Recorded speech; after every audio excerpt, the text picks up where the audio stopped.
Brought to you by Meesho. Just shop on Meesho, यहाँ दाम सबसे कम यानी बजट पे नो लोड। हाय, मेरा नाम है आशीष और आप देख रहे हैं दी लर्निंग टॉप। एक बार फिर शुरू है हमारा प्रोग्राम जिसका नाम है सोशल लिस्ट। तो जैसा कि होता आया है और जैसा कि हुआ भी, मैंने हफ्ते की शुरुआत में ही जादू दिखाया और गायब हो गया। समय के साथ 3 दिन की छुट्टी मारने की ऐसी कला मैंने विकसित कर ली है कि क्या ही बताऊं। मुझे पक्का यकीन है कि रिटायर होने के बाद नई उम्र के बच्चे मुझसे छुट्टियां लेने की ट्रिक्स सीखने आएंगे।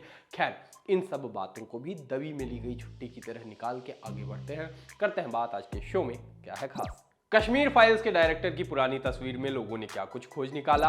कार बाइक नहीं बल्कि घोड़े से ऑफिस जाता है ये आदमी। आगरा की डॉक्टर ने भगवान बनकर बचाई नवजात की जान। और पिक ऑफ द डे में करेंगे बात दुनिया भर के मशहूर खाने का रिव्यू देने वाले चैनल की। लेकिन इस सबसे पहले सोशल मीडिया के आज के दिन के मुख्य समाचार। पहली सुर्खी महाराष्ट्र के औरंगाबाद से आई। यहाँ के रहने वाले शेख यूसुफ अपने काम पर जाने के लिए बाइक, कार या ई रिक्शा नहीं बल्कि अपने घोड़े का इस्तेमाल करते हैं। इस बारे में उन्होंने बताया कि ये घोड़ा उन्होंने लॉकडाउन में खरीदा था। उन्होंने बताया कि मेरी बाइक काम नहीं कर रही थी, पेट्रोल की कीमत बढ़ गई थी और पब्लिक ट्रांसपोर्ट भी नहीं चल रहा था। उसी दौरान मैंने ये घोड़ा 40,000 रुपए में खरीदा। मैं कॉलेज में लैब असिस्टेंट के तौर पर काम करता हूँ। रोज आने जाने के लिए घोड़े का इस्तेमाल करने के मामले में अलग अलग प्रतिक्रियाएं सामने आई। किसी ने कहा घोड़े को खिलाना और रखना बाइक या कार से कहीं ज्यादा महंगा है, तो किसी ने कहा कि पेट्रोल के दामों को देखते हुए आने वाले दिनों में सड़कों पर घोड़े ही दिखेंगे ज्यादातर। एक यूजर ने लिखा कि पुराने दिन वापस आ गए हैं, लिस्ट बनानी पड़ेगी कि क्या क्या खरीदें। घोड़ा, गाड़ी, तलवार, ढाल, धनुष समेत सारी चीजें खरीदनी पड़ेंगी। वैसे ढाल धनुष ही क्यों खरीदेंगे। वैसे आजकल पेट्रोल कीमतों पर एक जोक और चल रहा है कि इतिहास में ऐसा पहली बार हो रहा है जब जनता पेट्रोल के दाम बढ़ने का इंतजार कर रही है, लेकिन सरकार है कि बढ़ा ही नहीं रही है। एक खबर यूपी के आगरा से आई। यहाँ स्थित एतमादपुर सामुदायिक स्वास्थ्य केंद्र की डॉक्टर के काम और उनकी सूझबूझ की हर कोई तारीफ कर रहा है। हुआ कुछ यूं कि बुर्जगंगी गांव निवासी एक महिला की डिलीवरी होनी थी और इस कारण उनको अस्पताल लाया गया। महिला ने एक बेटी को जन्म भी दिया, लेकिन नवजात सांस नहीं ले पा रही थी। बच्ची को सांस लेने में काफी दिक्कत हो रही थी। तबीयत ज्यादा बिगड़ती देख के ओटी में डिलीवरी करा रही डॉक्टर सुरेखा चौधरी ने आनन फानन में बच्ची को अपने मुंह से सांस देना शुरू किया। थोड़ी देर बाद ही बच्ची सांस लेने लगी। इस दौरान एक स्टाफ मेंबर ने इसका वीडियो बना लिया और इंटरनेट पर शेयर कर दिया। अब ये वीडियो और मामले की तस्वीरें काफी चल रही हैं। लोगों ने कहा कि डॉक्टर्स भगवान का दूसरा रूप होते हैं। सुरेखा इस बात का जीता जागता उदाहरण है। एक खबर रूस से सामने आई है। यहाँ के सरकारी न्यूज चैनल 1 के लाइव प्रसारण के दौरान हुई घटना की चर्चा पूरी दुनिया में हो रही है। ना तो अपने यहाँ की तरह स्टूडियो में कोई तोप लाई गई और ना ही अपने यहाँ की तरह है कोई रिपोर्टर गले तक पानी में डूब के रिपोर्टिंग कर रहा है। मामला ऐसा है कि जब शो की एंकर रूस और यूक्रेन संबंधी खबर पढ़ रही थी, तभी एंकर के पीछे एक महिला कर्मचारी हाथ में पोस्टर लेकर आ गई। महिला इसी न्यूज चैनल की एक प्रोड्यूसर बताई जा रही है। पोस्टर में लिखा था कि नो वॉर, इनके प्रोपेगेंडा पर भरोसा ना करें, ये टीवी चैनल वाले झूठ फैला रहे हैं। ये सारी घटना लाइव चली और दुनिया भर में छा गई। वीडियो और तस्वीरें शेयर करके लोग महिला कर्मचारी की हिम्मत की दाद दे रहे हैं। कुछ एक लोग हमारे यहाँ की मीडिया को भी ट्रोल कर रहे हैं। मेरे मन में तो बस एक ही सवाल है कि कहीं शो खत्म होने के बाद एचआर ने प्रोड्यूसर से ये तो नहीं कहा होगा कि इस सज्जन को क्या तकलीफ है भाई, या इन महिला को क्या तकलीफ है भाई। खबर एक और चली। सोमवार को दिल्ली के जामा मस्जिद इलाके से बीजेपी नेता विजय गोयल का फोन चोरी हो गया। विजय गोयल अपनी कार में बैठ के फोन पर बात कर रहे थे कि अचानक से एक आदमी तेजी से आया और फोन छीन के ले गया। इस घटना के सामने आने के बाद लोगों ने पुलिस को कटघरे में खड़ा किया। लोगों ने कहा कि जब एक वरिष्ठ नेता का फोन छीना जा सकता है तो आम आदमी की क्या हालत होगी।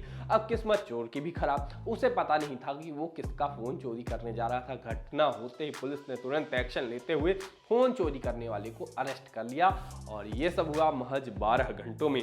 देश की राजधानी में फोन चोरी होने पर गुस्सा होने वाले लोग अब फोन मिलने पर आग बबूला हो गए। कहते हैं ना कि खुद फेल हो जाओ दुख नहीं होता, लेकिन दोस्त पास हो जाए तो ज्यादा बुरा लगता है। लोगों ने कहा कि आम आदमी का फोन पुलिस कभी ढूंढ कर नहीं देती, लेकिन नेता का फोन चोरी हुआ तो कुछ ही घंटों में फोन खोज के निकाल दिया। वैसे मैं ये कहूंगा कि फोन आम आदमी का भी मिलता है, लेकिन वो इतना हाईलाइट नहीं होता। पुलिस ऐसा भी नहीं है कि बिल्कुल नहीं खोजती। खैर, बाकी लोगों को ये समझना चाहिए कि फोन चोरी हुआ ये इंपॉर्टेंट नहीं है, बीजेपी नेता का फोन चोरी हुआ ये इंपॉर्टेंट था। चलिए शो में आगे बढ़ते हैं। हम बात करते हैं आज के दिन के और बड़े ट्रेंड्स की। अब बात इन दिनों के सबसे बड़े ट्रेंड और फिल्म द कश्मीर फाइल्स की। कश्मीरी पंडितों के विस्थापन बनी ये फिल्म द कश्मीर फाइल्स आए दिन अपने नाम नए नए रिकॉर्ड्स और विवाद लिखवाती जा रही है। कुछ लोग फिल्म को नहीं देखने की अपील कर रहे हैं, तो कुछ इसको देखने वालों के टिकट स्पॉन्सर कर रहे हैं, कुछ लोग फिल्म देखकर इसका समर्थन कर रहे हैं, तो कुछ लोग समर्थन करने के लिए ही फिल्म देख रहे हैं। फिल्म को लेकर इंटरनेट पर जबरदस्त बहस चल रही है, लोग रिव्यू लिख रहे हैं तो फॉलोअर्स बढ़ रहे हैं, फ्रेंड लिस्ट छोटी हो रही है। फिल्म को लेकर पूरा इंटरनेट दो धड़ों में बटा हुआ है। अब इसी बीच फिल्म के डायरेक्टर विवेक अग्निहोत्री की एक पुरानी तस्वीर काफी चल रही है। चल तो उनके कुछ पुराने ट्वीट्स भी रहे हैं खूब, और वो वाले ट्वीट्स तो और ही चल रहे हैं जिसमें वो आसाराम के बयान की खिल्ली उड़ाते हुए सटायर कर रहे थे और उन्हें अब अलग कॉन्टेक्स्ट में पेश किया जा रहा है। खैर, जिस तस्वीर की बात कर रहे थे वो तस्वीर नवंबर 2012 की है और इसमें वो जामा मस्जिद के पास नमाज सी पढ़ते नजर आ रहे थे, मतलब वो ऐसी फोटो खिंचा रहे थे। अब यहीं से लोगों ने विवेक को ट्रोल करना शुरू कर दिया। लोगों का कहना है कि ये लोग सत्ता बदलने के साथ ही बदल जाते हैं। एक यूजर ने लिखा कि इन जैसों की ना कोई जात ना कोई मजहब, इनका एक ही मकसद अपना उल्लू साधना। एक और यूजर ने लिखा कि सरकार बदलते ही मिजाज बदलने वाले महाराज इस पोस्ट को तो डिलीट कर देते, न जाने कितने अंधभक्तों ने यह देखने के बाद खाना नहीं खाया होगा, उन्हीं पर तरस खाकर अब डिलीट कर दो, ऐसा उन्होंने लिखा। एक तीसरे यूजर ने लिखा कि ये भी कमाल है, सरकार बदलती है तो ये भी बदल जाते हैं। कुल मिलाकर नमाज पढ़ने वाली पुरानी फोटो को शेयर करके लोगों ने फिल्म के डायरेक्टर को डुअल कैमरे की तरह डुअल फेस बता दिया। हालांकि इस चीज में तुक कितना बन रहा है ये समझने में हम अब तक असफल ही रहे हैं। इसी फिल्म से जुड़ा एक और मामला चर्चा में रहा। फिल्म रिलीज होने के पहले कॉमेडी करने वाले कपिल शर्मा पर सीरियस आरोप लगे थे कि कपिल ने इस फिल्म को शो में प्रमोट करने से मना किया था। हालांकि कपिल ने कई बार कहा कि ये बात सच नहीं है। सोमवार को कपिल ने एक वीडियो पोस्ट करके लिखा कि अनुपम खेर जी मेरे खिलाफ लगे झूठे आरोपों पर स्पष्टीकरण देने के लिए धन्यवाद। शेयर किए गए वीडियो में ये दिखता है कि अनुपम खेर कह रहे हैं कि कपिल शर्मा शो की टीम की ओर से उनके पास फोन आया था, लेकिन उन्होंने फिल्म की गंभीरता की वजह से शो में जाना सही नहीं समझा। कपिल सोच ही रहे थे कि अब गेंद उनके पाले में है, लेकिन तभी अनुपम खेर ने एक ऐसा ट्वीट किया कि कपिल शर्मा को फिर ट्रोलिंग का सामना करना पड़ गया। अनुपम खेर ने ट्वीट में लिखा कि प्यारे कपिल शर्मा, काश आपने आधा सच नहीं बल्कि पूरा वीडियो पोस्ट किया होता। पूरी दुनिया सेलिब्रेट कर रही है, आप भी सेलिब्रेट करिए। इसके बाद एक बार फिर लोगों ने कपिल के साथ वही किया जो शो में वो अपनी को कास्ट के साथ करते हैं, बेवजह की ट्रोलिंग। एक यूजर ने लिखा कि यही कपिल शर्मा की सच्चाई है, हमें बेवकूफ बनाने की कोशिश मत करो, पूरा वीडियो शेयर करो, हर भारतीय सच जानना चाहता है। कुछ एक लोगों ने मामले में कपिल का समर्थन भी किया। कुल मिलाकर मामले में अच्छा खासा बवाल हो रखा है। ट्विटर पर ही दूरदर्शन के चैनल डीडी किसान के पत्रकार राधिका चौधरी की भी काफी चर्चा हुई। राधिका ने अपनी एक तस्वीर शेयर की जिसमें वो एक खेत के सामने खड़ी हैं। तस्वीर शेयर करते हुए लिखा कि सरसों का खेत। कमाल की बात ये थी कि राधिका के पीछे खेत गेहूं का था, ना कि सरसों का। हाँ, उसमें थोड़ी बहुत छींटी सरसों की जरूर थी। उसमें सरसों उतने ही थे जितना डीडी किसान देखने वाले किसान देश में हैं।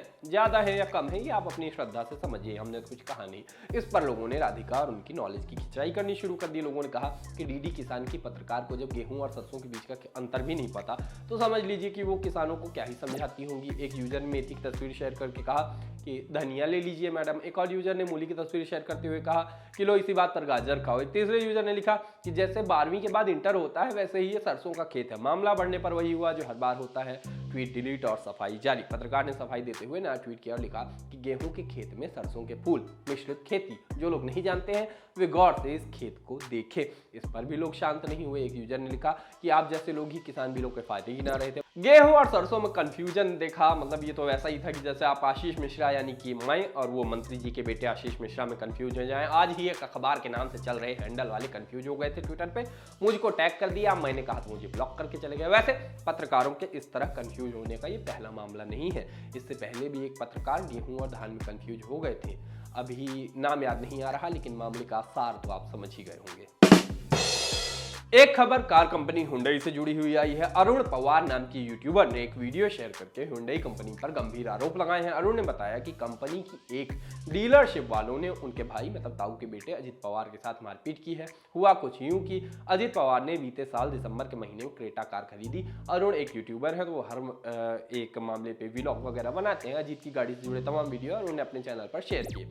गाड़ी खरीदने के कुछ दिन बाद इसमें दिक्कत आने लग गई। इसके बाद अरुण ने इस खराबी का वीडियो बनाकर भी शेयर किया। बाद में शिकायत पर उसको सोहना रोड स्थित डीलरशिप पर भी ले गए। शोरूम में खराबी ठीक कर दी गई और इसके बाद कुछ और दिक्कतों के लिए अरुण ने वीडियो बनाया। मामला चलता रहा। एक दिन कंपनी की ओर से अरुण पर दबाव बनाया गया कि अरुण यूट्यूब पर अपलोड किए खराबी वाले वीडियो डिलीट कर दे, क्योंकि इनसे कंपनी की छवि खराब होती है। हालांकि अरुण ने ऐसा करने से मना कर दिया, जैसा हमने बताया। इसके बाद गाड़ी में फिर खराबी आ गई। 11 मार्च को एक बार फिर अजित अपने कुछ दोस्तों के साथ उसी डीलरशिप पर पहुंचे। उन्होंने सोचा भी नहीं होगा शोरूम में उनके साथ वैसा हुआ। वीडियो में दावा किया गया है कि डीलरशिप में करीब 15 लोग एक साथ आए और उन सबको लाठी डंडों से मारने लगे। इतना मारा कि गाड़ी खरीदने वाले अजित के सिर में गंभीर चोटें आई और खून बहने लगा।